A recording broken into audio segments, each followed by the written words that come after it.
Bueno, vamos a la información internacional con más dudas que certezas. Desde la medianoche, hora de nuestro país, comenzó a regir un alto al fuego entre Irán e Israel. Sin embargo, la tensión sigue presente con denuncias de cada bando por haber atacado territorios y amenazas de ataques en respuesta. Todo a las puertas, a su vez, de una nueva reunión de la OTAN, esta vez en la ciudad de La Haya, ahí en los Países Bajos, mientras que otros sectores llaman a extender el cese al fuego en Gaza. Juan Espinosa nos tiene lo que ha pasado en los últimos minutos. Juan, buenos días. Hola Juan, buen día. Buenos días. Se anunció durante la tarde de ayer y tuvo más dudas que certezas con el correr de las horas este alto al fuego anunciado por Donald Trump entre Israel e Irán tras varios días de ataques y tras además la intromisión de Estados Unidos en el conflicto durante el fin de semana. Apenas 3 horas después de entrado en vigencia el cese de hostilidades, el ejército israelí había anunciado que activaba de nuevo sus defensas antiaéreas al detectar misiles lanzados desde Irán, mientras que Irán ha negado haber atacado una vez iniciada la tregua. Eso ha generado una serie de escaladas comunicacionales, por lo pronto, que han terminado con el presidente de los Estados Unidos literalmente diciendo garabatos en antena hace segundos. Mientras tanto, en Teherán, la consigna de la televisión iraní y de las autoridades del país es que no ha existido ningún acuerdo, que en realidad ha existido una imposición desde Estados Unidos al verse derrotados por las acciones de la República Islámica. En tonos particularmente duros fue la publicación de un video del líder supremo de la República Islámica de Irán, Ali Hosseini Yamenei, quien además es la primera respuesta o la única respuesta formal de las autoridades de Irán hasta este momento. Pasamos a escuchar sus declaraciones. Decirle al pueblo iraní que vaya y se rinda no es juicioso. Las personas inteligentes que conocen Irán, que conocen al pueblo iraní y su historia, jamás dirían algo así. ¿Rendirse a qué? La nación iraní no se rinde. Nosotros no hemos agredido a nadie. No aceptaremos bajo ningún concepto la agresión de nadie y no nos rendiremos ante las agresiones de nadie. Este es el modo de pensar del pueblo de Irán. Ese es el espíritu de la nación iraní. Es una respuesta que venía sonando en publicaciones de redes sociales de otras autoridades, como por ejemplo el ministro de Exteriores, Abbas Araghchi, quien descartaba el cese de hostilidades al filo de su entrada en vigencia tras las acusaciones de bombardeos israelíes y tras los anuncios de respuesta militar de Irán. Todo eso, en las últimas horas de ayer, el vicepresidente de los Estados Unidos le echaba más leña al fuego diciendo que los iraníes tenían discursos distintos según hablaban en público o en privado.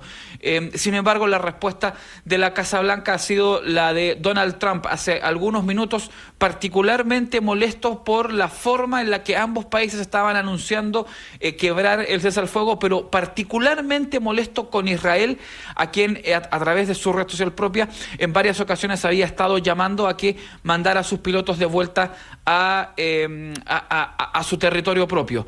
Donald Trump ahora va hacia La Haya a una reunión anual convocada por OTAN, donde entre otras cosas se va a discutir el aumento del 5% del Producto Interno Bruto de los 32 países miembros para el gasto en defensa. Sin embargo, dejó una pildorita ante los medios de comunicación, criticando a las cadenas como CNN de noticias falsas, sobre todo porque se pone en duda la real efectividad de los ataques a las instalaciones nucleares iraníes. Pero escuchemos parte de lo que dijo el presidente de Estados Unidos. No necesita ningún tipo de traducción lo que acaba de decir el presidente Donald Trump. That have been fighting so long and so hard that they don't know what the fuck they're doing. Do you understand that? Entendió todo el mundo, ¿no? Y lo que hace Donald Trump en sus términos, en su tono, es acusar a Israel e Irán de violar este alto al fuego, en definitiva. Un alto al fuego que ha sido anunciado por él. Sí, claro. Y que ayer bien tempranamente fue descartado por las autoridades de Irán. Claro. Y ahí es donde finalmente los reportes de prensa dicen que el rol clave lo jugó Qatar en haber sido una suerte de mediador entre, o más que entre, un mediador con Irán, a partir de los canales comunicacionales, diplomáticos, militares que quedaron abiertos durante la jornada, porque recordemos que Irán atacó durante el mediodía de ayer, hora chilena, una instalación estadounidense en Qatar, la base Al-Udeid, que es la base más grande que tiene Estados Unidos en Oriente Próximo, a tal nivel que hay otros países que utilizan las dependencias de la base Al-Udeid, como por ejemplo el Reino Unido. Sin embargo, los reportes de prensa dicen que Irán avisó a Qatar de, oye, vamos a hacer esto, lo que motivó que Qatar tuviese el tiempo suficiente para cerrar el espacio aéreo, para desviar a todos los aviones que estaban llegando, mandarlos a dar media vuelta y a ir a otros países. Sin embargo, también hay un llamado bien específico de parte del vocero del ministro de Relaciones Exteriores de Qatar, Mayed Al-Ansari, a quien escuchamos a continuación. La continua escalada en la región solo provocará el deterioro de la seguridad y la estabilidad, no solo en esta región, sino en todo el mundo. Todas las partes y todos los países de la región no tienen más opción que volver a la vía pacífica, volver a la mesa de negociaciones y retomar la búsqueda de la paz para lograrla para todos nuestros pueblos. Mientras tanto, también hay otros organismos que están pidiendo extensiones del complicado a esta altura alto al fuego entre Irán e Israel. Y esos sectores vienen desde el propio Israel. Las familias de los israelíes que están secuestrados por Hamas en Gaza han pedido que se extienda el pacto con Irán a la franja de Gaza para poder liberar a los rehenes que siguen cautivos desde el pasado 7 de octubre de 2023. Todo cuando la Oficina además de Derechos Humanos de Naciones Unidas ha denunciado que la población en Gaza está desesperada, hambrienta y continúa enfrentándose a la decisión inhumana de morir de hambre o arriesgarse a que les disparen mientras intentan conseguir comida.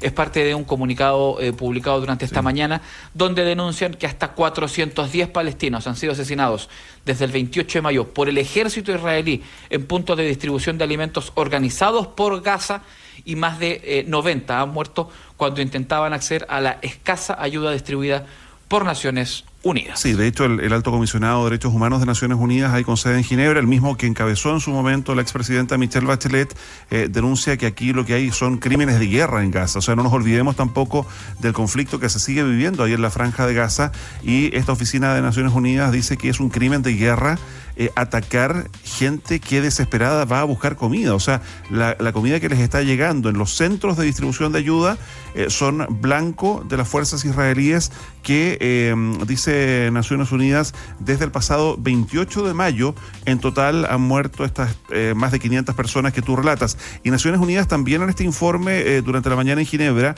da cuenta de que en el otro conflicto, en el conflicto con Irán, Israel también ha violado el derecho internacional humanitario, particularmente en un ataque que lanzó contra la cárcel de Evin, en las afueras de Teherán, donde, según Israel, Irán está recluyendo a presos políticos y opositores a la República Islámica. El atacar un recinto penal es una vulneración del derecho internacional humanitario, que es el derecho internacional que rige incluso en situaciones de conflicto como este. Y hay una última hora también, Juan, que da cuenta del Ministerio de Salud iraní, que ha confirmado que en estos 12 días de ataques israelíes, al menos 610 personas han muerto y cerca de 4.700 han resultado heridas. No identifica dónde han resultado todas estas personas muertas y heridas. No se sabe todavía con detalle, por ejemplo, qué ocurrió en estas instalaciones nucleares que atacó Estados Unidos. Simplemente Irán, a través de sus autoridades de salud, dan cuenta que en los ataques de Israel, dicen ellos, han muerto más de 600 personas y casi 5.000 han resultado heridas. Un detalle, Donald Trump, cuando conversó con los medios de comunicación en la Casa Blanca hace algunos minutos, les dijo: mientras más me demore en terminar de conversar con ustedes, más me voy a demorar en hablar con Netanyahu. Bueno, se está reportando en este momento que Donald Trump está conversando con Benjamín Netanyahu. Me imagino que no le estará diciendo las cosas como se las dijo a los periodistas hace algún rato atrás. No lo descartaría de todas maneras. Vamos a seguir muy pendientes de esto, Juan. Muchísimas gracias por todo. Vamos a revisar también este capítulo chileno que ha tenido la guerra a propósito de la postura que ha adoptado el presidente Gabriel Boric y su asistencia a la cumbre de los BRICS. Buen día. Buenos días.